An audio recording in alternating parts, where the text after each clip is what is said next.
retrouve aujourd'hui dans une nouvelle vidéo.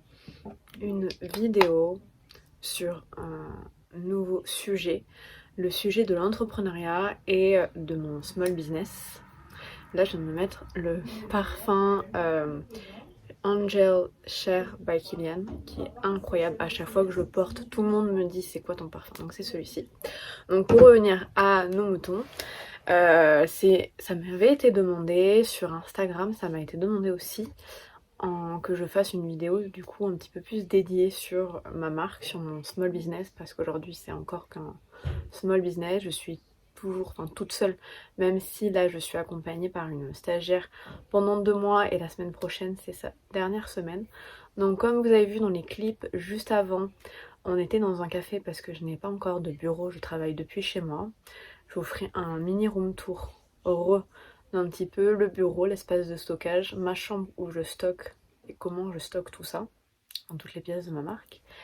Et donc là ce matin on s'est vu dans un café pour que je lui explique comment je faisais mes newsletters. Je fais mes newsletters avec Mailchimp, si ça intéresse quelqu'un, je vous mettrai le nom ici. Et donc on se voit deux fois par semaine à peu près. Elle m'aide aussi sur la création de contenu pour me faire des photos pour mon compte. Donc ça s'est hyper bien passé ce stage, mais elle termine son stage la semaine prochaine.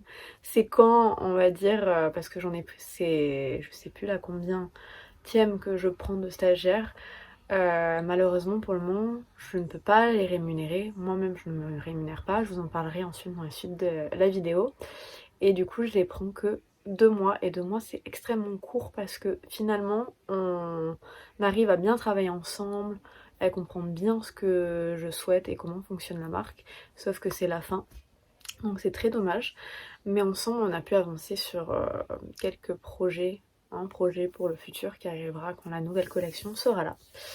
Sur Instagram du coup j'ai fait une Q&A pour que vous me posiez vos questions sur la marque pour que j'en réponde dans cette vidéo YouTube.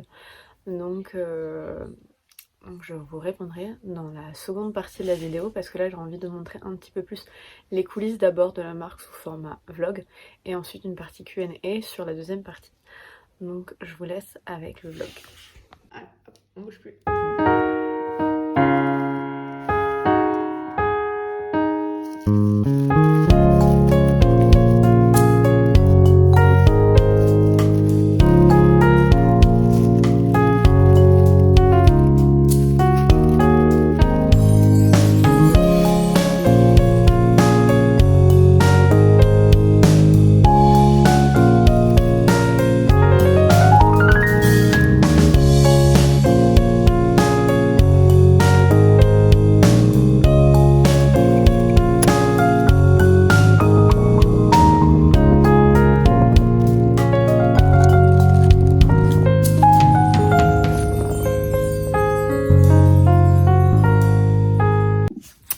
Hello, aujourd'hui nous sommes dimanche et le dimanche c'est mon jour où, là je suis off, même si je poste sur les réseaux sociaux, mais le dimanche c'est là où je fais du coup mon calendrier pour la semaine, ma to-do list.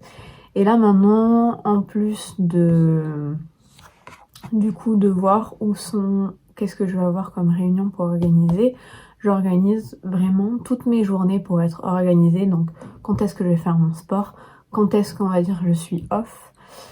Donc je vais organiser tout ça et après je me fais une grande to-do list. Donc ça, je marque tout ça en gros ici sur ce planeur. Donc ici dans notes, je note toute ma to-do list. Et ensuite ici je vais marquer toutes les choses que j'ai à faire. Et donc ça je vais faire jour par jour pour toute ma semaine pour être organisée et chaque jour savoir qu'est-ce que je dois faire pour mieux m'organiser. Parce que le lundi, même si j'essaye de mettre moins de choses dans le lundi c'est toujours un petit peu faut y aller quoi, donc j'ai pas le temps de faire ça le lundi. Donc le dimanche je me pose et je fais ça pour avoir déjà me réveiller l'esprit tranquille le lundi.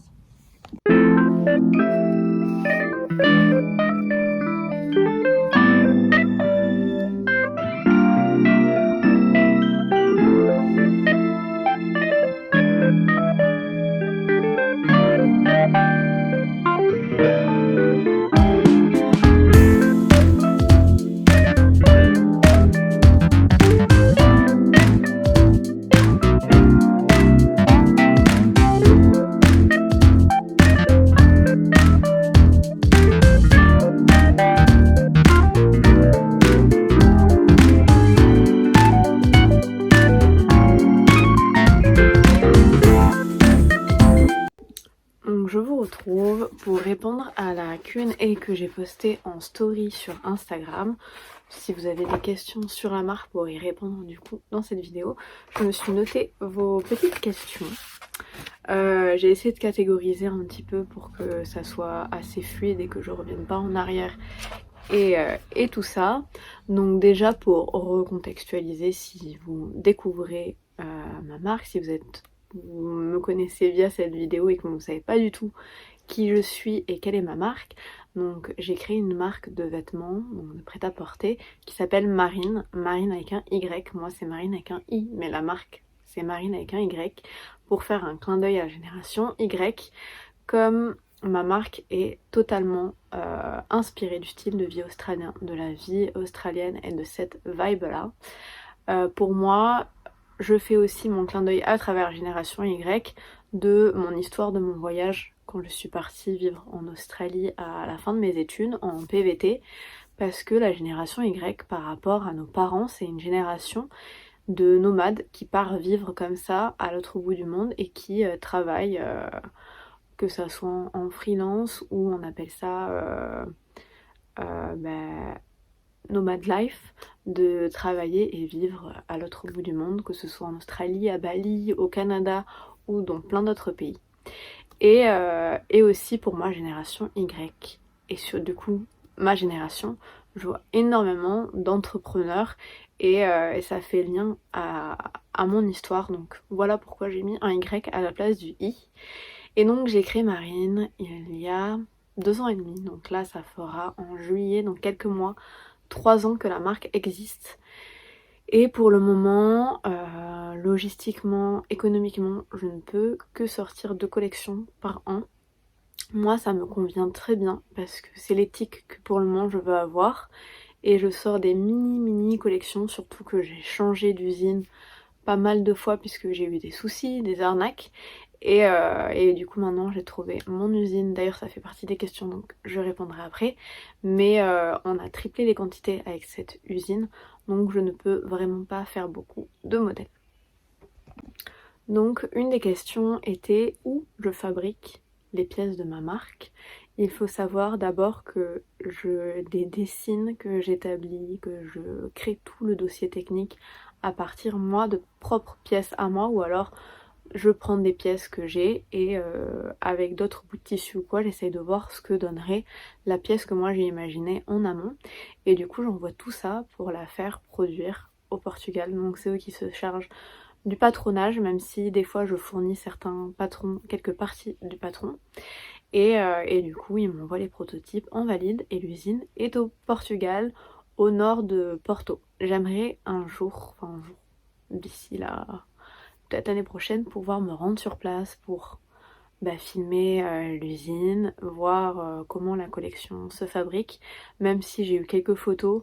Pour le moment, financièrement, je ne peux pas encore me rendre sur place parce que ça demande en budget l'avion où je vais dormir là-bas. Donc pour le moment, ce n'est pas encore envisageable. Mais quand j'aurai un peu plus de budget pour la marque, j'aimerais du coup mettre en place ce projet de pouvoir aller sur place et vous montrer directement l'usine. Donc voilà. Ensuite, on va passer à une partie qui est beaucoup revenue. Les questions, on va dire, j'ai englobé ça dans les questions financières, argent, parce que ça vous intéresse beaucoup. Déjà, la première question qui est le plus revenue, c'est est-ce que je vis de ma marque aujourd'hui? Et la réponse est non. Pour le moment, du coup, là, la marque n'a pas encore 3 ans, mais je n'en vis pas encore malheureusement. Ça me fait penser à que j'ai envie de faire une autre vidéo sur les erreurs à ne pas commettre quand on lance sa marque, parce que je me suis rendu compte qu'au niveau de ma trésorerie, moi je connaissais pas tout ça, la trésorerie, comment gérer son argent, et à chaque fois que j'avais de l'argent disponible, que ma marque gagnait de l'argent, je réinjectais directement et sur le compte de la marque il y avait toujours 0 €. Donc là aujourd'hui j'ai arrêté de faire ça, j'ai de l'argent, très bien, je le garde déjà de secours s'il y a un couac, je le garde pour la prochaine collection, parce que ce qui s'est passé les autres collections, c'est que je devais produire une collection, j'écoulais pas tout mon stock, donc j'avais pas la trésorerie suffisante, donc j'empruntais. et là entre-temps je dois rembourser, mais j'avais jamais l'argent disponible pour payer. Et là par contre je suis heureuse de vous annoncer que aujourd'hui pour cette prochaine collection printemps-été 2024, j'ai enfin moi-même, la marque a réussi à s'autosuffire, à avoir assez de trésorerie pour payer la prochaine collection. Donc je ne fais que une collection, il y a de l'argent en plus ou pas, je ne vais pas encore produire autre chose, je reste concis, je m'éparpille pas parce que ça a été mon souci, mais je vous ferai peut-être une vidéo sur les erreurs à ne pas commettre quand vous lancez votre propre business, parce que j'en ai fait beaucoup, pour au moins j'apprends de mes propres erreurs. Donc une autre des questions concernant l'argent qui est revenu, c'est surtout combien il faut pour faire une collection et combien, donc je vais vous répondre, et combien j'ai investi au début dans la marque. Au tout début, j'avais calculé qu'il me fallait, et j'ai investi à peu près une enveloppe de 15 000 euros. Donc dans cette enveloppe de 15 000 euros, déjà il y avait la production de la collection, la partie prototypage. À l'époque, ma première collection et celle en suivant, je faisais produire en Turquie. Donc j'avais les frais d'importation aussi qui étaient hyper conséquents. Le shooting, j'ai fait un énorme shooting pour lancer la marque qui était vraiment canon et ça avait demandé beaucoup de budget d'avoir une bonne photographe, une modèle, une maquilleuse, un lieu. J'avais loué une villa à Ibiza et j'étais allée à Ibiza moi-même, donc les coûts, je vous imaginez même pas. Donc il y a plein d'autres coûts auxquels des fois je pense pas, mais il y a les coûts de communication pour communiquer dessus. Donc faire de la sponsorisation sur les réseaux sociaux, faire des flyers, toute la partie aussi packaging sur la marque et plein de frais qui on va dire sont cachés du site internet, des abonnements d'applications pour le site internet, enfin plein de choses. Donc tout ça accumulé et la création du site internet aussi valait très cher. Tout ça accumulé m'a coûté à peu près 15 000 euros. Mes collections en suivant me coûtaient à peu près 10 000 euros. Et je compte pas les shootings me coûtent très cher et je comptais pas les shootings. Et là aujourd'hui je m'en sors pour moins de cette dernière collection et celle-ci pour moins de 10 000 euros pour la production et pour le shooting et pour les packaging. Faudrait que je recompte parce que des fois je compte pas les packaging. Je fais tout ça après et je vous dis quelque chose pour le moment. Je pense là pour la prochaine collection, faut que je refasse tous les calculs. Mais je pense augmenter les prix de ma marque, j'en parlerai parce qu'aujourd'hui du coup comme je vous l'ai dit, moi je ne me rémunère pas. Comme les prix sont justes, bah du coup moi j'ose pas me mettre une marge à moi et si je fais une réduction ou quoi, ma marge elle dégage, enfin ma petite marge. Donc aujourd'hui le but c'est quand même que je vive de ma marque, que la marque vive, pas que juste je rentre dans les frais comme des fois j'écoule pas tout le stock, c'est compliqué. Donc vous en parlerai, mais je pense augmenter les prix de la marque pour le futur. Alors aussi, j'en profite pour parler parce que ces questions-là sont beaucoup venues et me viennent souvent sur le compte de ma marque, qui est comment trouve-t-on une usine de production, ou ils m'ont demandé aussi des fournisseurs parce qu'il y en a qui voudraient créer votre propre boutique de vêtements, du coup revendre des marques. Tout simplement, enfin moi ce qui a été compliqué, j'ai créé la marque en 2020 et j'ai lancé en 2021, mais du coup c'était en plein Covid.